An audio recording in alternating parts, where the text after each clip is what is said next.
Ahwefo nyina chima mwehihia de ba Oyerepa TV so. Abusuafo braso say ye no nsia kase a yedi nkan ene ukuada yi ye de ebetum anim. Yenkohwe nsema hodo edim akotini bi.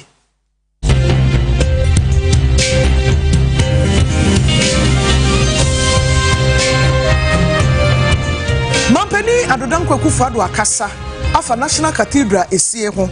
emode nsem bi atodwa ye bekwa akoti bi.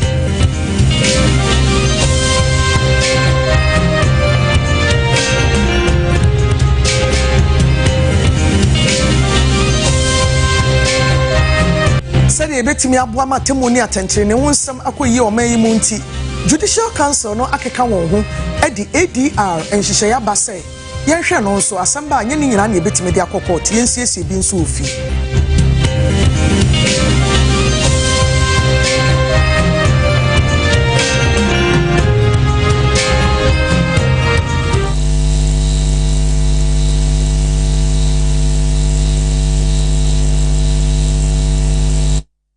Afi yefa brane fa kase ni nkyire mu nto amoso medin de Akua Asieduaa.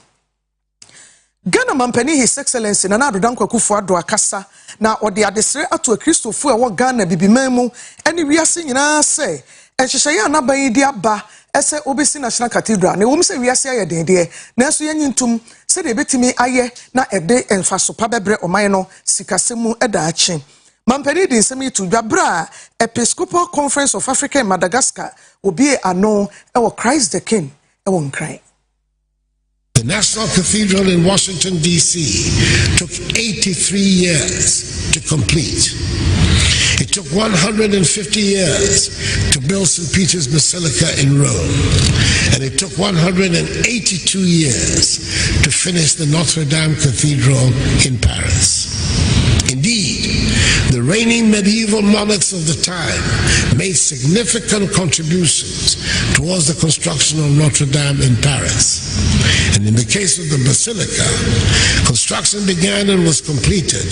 during the era of the papacy's greatest temporal power, again in medieval times. When these great cathedrals were built, the societies that housed them had not finished with the satisfaction of their major development needs: hospitals, schools, bridges, roads, homes needed to be built. And I dare say, if one were to consider only those needs, there would never be a good time to build a church, a cathedral, or any of the great buildings of faith around the world. But once they are built, they've proven to be instruments that brought people together and deepened the spiritual and emotional experience of a vast majority of people. I'm fortified by the words of Holy Scripture in Ecclesiastes chapter 11 verse 4, which says, and I quote, "If you wait until the wind and the weather are just right, you will never sow anything and never harvest anything," unquote. I'm hoping that the Christian community in Ghana, Africa, and abroad will rise up to the challenge and join in the fundraising for the construction of the National Cathedral. I do not envisage that this project will take a century to complete, like the great historical cathedrals of the world. Technology has transformed building methods dramatically, and I'm certain that if the Christian community accepts the challenge, we shall construct this cathedral, and quickly. Once completed, its value will be obvious to all. Na mampani adodankwa kufuado to aso say National Cathedral ya ono ne naban emu nipani abre ya woka ho asem no ebi ana ono ne personal wantimi ense anwie esanse de ode ye mfato ho ne di adanse say ebi kura edi mfi oha ne aduowotwe achi ansa na oman no etumi asi na se yetumi wi a emfaso pa de bebre yen honhom mu ani sikasem mu no bebre. To realize the vision of our forebears who envisioned us to be the black star of Africa.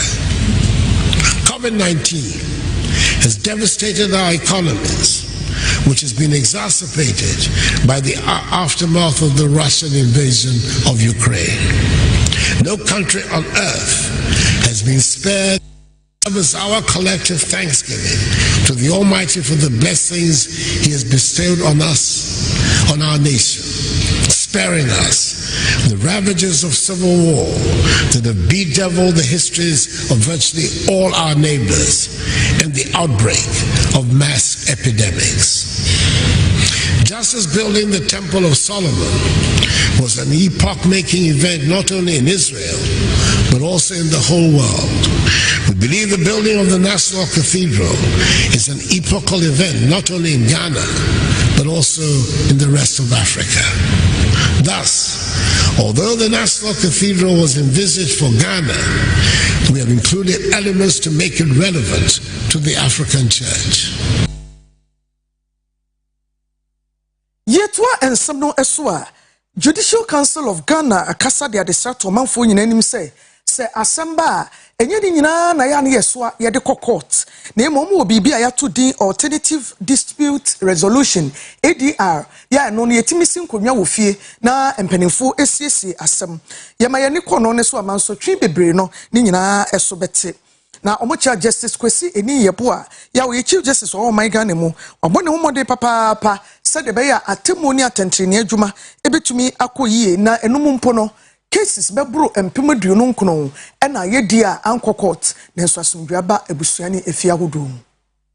Section 72 and 73 our Court Act 1993 at 495 and Alternative Dispute Resolution Act 789 2010 ayen sheshaya ensama hudu bi wo ho a ekopim court a ye pamba asunkuo bi na wayi no wasiesi na se beya ensama hudu ekobo peso ewo oman court ahodo no enam so ama Chief Justice Kwesi eni yeboa eni mpanifo bi a wodinu adwuma ewo Judicial Service e de adehwede akwa amagana adehye se beya atemu bekoso tote ne nkonkobasa asembi bekwa akoda court ache ne namso amedu baabi kura nipa bigidi a wowo atemu mu omemu no na ekofom nti ehu akohia se nipa dodo ewo omemu ebefa edi akwanso na wonsema hodo no watimi aka opani nkase mu na wochim se ekobes mfie dunum ni eyade a Alternative Dispute Resolution aboa ama ensembese 29,558 na watimi edi afu ho a eka ho bi ama atemu ahodo na atimi akonkan eti Ghana adehye nyina entwese ensembi wo honoma obeji atum na onam ADR so akwa akosiesie 1.5 decades. The ADR program has to a large extent performed impressively by helping the judiciary to reduce the load on the courts by 29,558 cases. This is a positive support ADR has offered to the judiciary, without which this load would have been borne by the courts under more stressful conditions. The good news is that this number of cases resolved at ADR are resolved absolutely without resorting to appeals, which also creates another backlog. I take this opportunity to urge the members of the bar, as the major stakeholder of the judiciary, to cooperate with us as we entrench ADR in our adjudication process. My lords, distinguished ladies and gentlemen, Sections 72 and 73 of the Courts Act 1993 at 459, CI 133 and the ADR Act, that is Act 789 2010, makes it imperative that ADR should be adopted regardless of the court, whether at the District Court, Circuit Court, High Court, Court of Appeal and the Supreme Court. The need to work hard in Ghana to make ADR a preferred choice for disputants and their lawyers is now. We cannot afford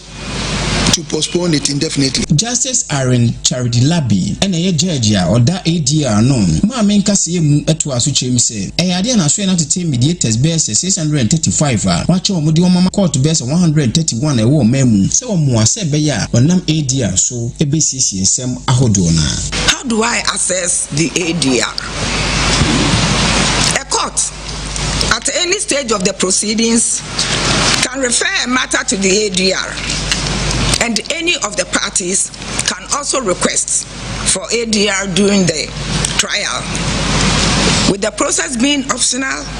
the consent of the parties is sought before the matter is referred. The ADR program has been extended to 131 courts across the nation, with at least 5 mediators assigned to each of these courts. A total of 635 mediators have been trained and assigned to the 131 courts connected to the ADR program. Social Security and National Insurance Trust, your friend is Senate Juma. Where Juma is so na pensions are good. So be a Juma no aqua whom Jemun Sikai Betia, Edia Jana Quine, and when she saying no at a Senator Bum. When it treats Union Congress, TUC Akambum, I bedroom Kasachibi, Upper Quampa, ye the pensions in Shishaye Ebefaso. Dr. John Oforitin crying, or any Director General or that Senator no ever my ganemu, or Kasej Medea say, ever atoyemantum emu. Amaya mamra ayen hyehyɛ ama enum no what the pension at 766 e wa fempem mienu ene nwatwenum ebae sɛ ɛbɛyɛ a nipa ahodoɔ a ɔyɛ adwuma no free bra ɔbɛyɛ adwuma akɔpem bra ɔbɛkɔ ahogyie mu no ɔbɛte wɔn akatua ne nkakra to a ne nam so ama ɔkɔ ahogyie mu a watimi adidi mu na wani anye wɔn ya bɛyɛ sɛ na wɔtwe mu ɛna mpanifo that trade union congress ano ɛde babetu dwa sɛ ɛkame sɛ senate mpanifo ɛkwan ahodoɔ nam so etua wɔn a wɔkɔ ahogyie mɛyɛ pension scheme no edu bia na enkeka wakakra wo ho nti nkabre kwa animu no o se Ghana aban hwe se be ya obetimi agu no na se obeye nsakraye ahodo na ewo ho na saa semi nam so ama empanifo a wo senate ababontin ababetrim se ensema TUC empanifo aka no enya ade anekure bia ewum director general ewo senate Dr. John Oforitin Klein enkase mu wodwumadi sunku bia ekoso ewo western region ena opani editu dwa se ade abaako a edu ba bia na ama obi kwa hoje mu a wontimi nya pension scheme kese ene se obu ohonoma a bra oye adwuma no one na adwuma mpanifo ye kanana na akatua a wagye no wonfa ni nyina metodwa o ode kakra bi na bebetodwa na wagye kesepa no e wokuntuna ase ekoba ne sa sika ketua bi na wonia no adwuma mpanifo etua ede ma senate ede to homa no ente beba se opani be kona hu megye mu no na sika ketua bi na onia no enya. We are not an investment company. It is for good reason that we are called Social Security and National Insurance Trust. We are an insurance company and all we insure is earnings. In fact, our commitment to you is that when you come to us and you keep on paying the premiums, like just like you pay an insurance premium, when that income that you are earning stops, which will be akin to, let's say your car had an accident and the income has stopped, which in this case will be when you turn 60 and that income has stopped because you are on pension. Our obligation is to replace that income for you. So if you came to us to insure 500 Ghana cedis, you will get the replacement of the equivalent of that 500 Ghana cedis. Are you with me? If you came to us and you insured 10,000 Ghana cedis, we will replace part of the 10,000 Ghana cedis. So that is why different people earn different amounts in pension. Ye ko sehwe so e Western North Mantam emo na droba fo a e sehwe so municipality no wono mo akiremu kire se ekwane a media budget review a honkomo ko so na odwada no omo afa no ye reke no for yata beken kan de nanso omo hunu nioma foforo bi ewo mu ni titu ni toll booth a o kan ye se ye de beba ewo meamia bi no Muay de tiasra bana so betumi aboa de abatu no nko from non tete neman so na fe passenger for no mutumi koyo mo so fuka ni so no tombo ni bi koma kawura na so ni bra ya sa dia fa ba bi amuna na duru ne di muay de pa Ghana ha ya ti bia e tax so bi tu so ana o ho na e tax na e tia e di se o mu twa mu na ma patro na yiri na ayi friends omo yiri na kogu patro I saw omo de ba na be ma patro mu ntumu no so atika mai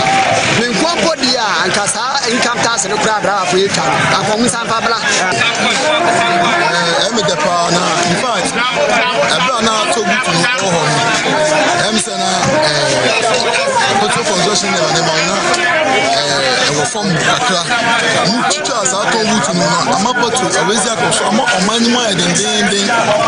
yes lega na ban se o se ni to gutu ba fine yeah but yes na se patro ni tie isi omani mo adi nyina akwa ja patro so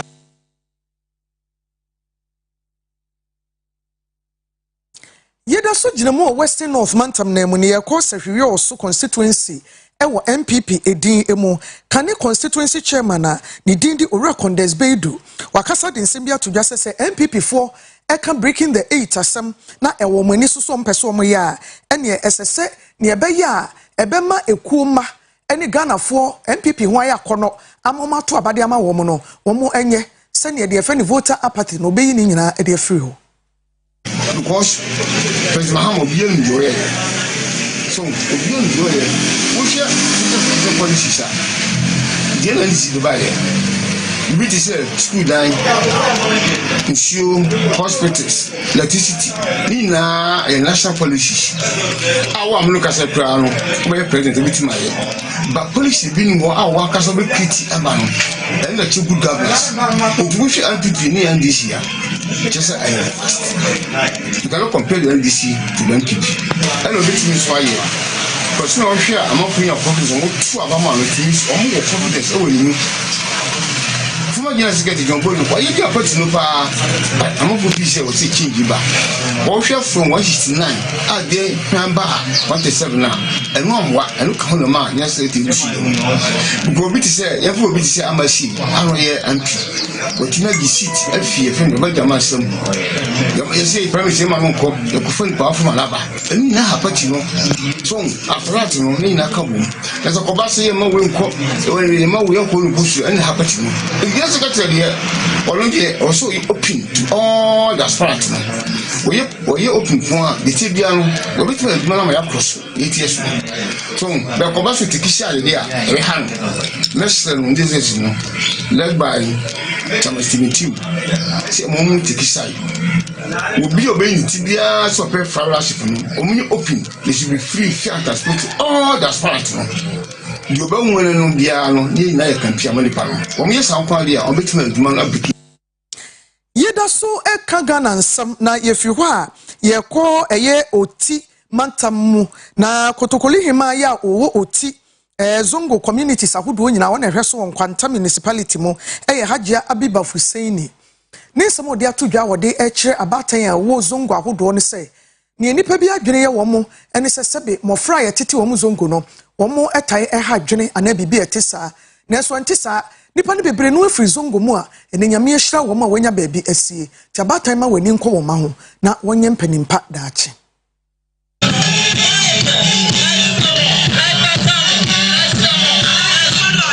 me pomucho obi anfa na ni ntu ne baso yi na obi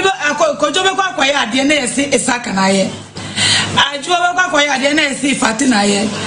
eya aburusu dodo ntese me pesa mi mbamu na me ye de ebe ya sa zongofo ene mba ne baba na omudi a ekọ bibia nya yesi asaka anase fatina ye no me pesa entwa eto seye ahonde a ye wa ahonde se adwuma nso a ye adwuma pa na se be bibi na omeye na ye zongofo ye nimu a me jiri se enkoso na so ya kachi ye enkoda ko school sa enye ye momu ana mitie se ankazongo no omudi appendix kabi be mane ana abuo bi be mane de abozongo na so mi hu ade no mi hu se anoko na se eyento iti pese se ya mpade a abembo mbode pa na omgo yezongo fo je se yezongo fo ye kita mai ba ye kita bibia awonde bibia yoyo awonde ne bibia ni nyensa nyina ye ewoyo no so magina no musu se ye pese ye yi me pese mi yi anase me ne me nkrofo pese ye yi school kwara anasa omo amuko school a omuko agrana se koye basa ana fe omo nyinji sanyense nkwara basa no yeyi mi policy for we am mi dia bayi omba gadi ahu so wa ye chi na edu ko tumu a ubako ko ubro huni pa baba bebeli asana ya jawo se wo pese de bia ye chiri uba ana ye chiri wa brantie ana ye chiri wa babawa enfa nko na mbebele dia ende na wakoso na se wo pene sade a ende obiara nhwe ni bayi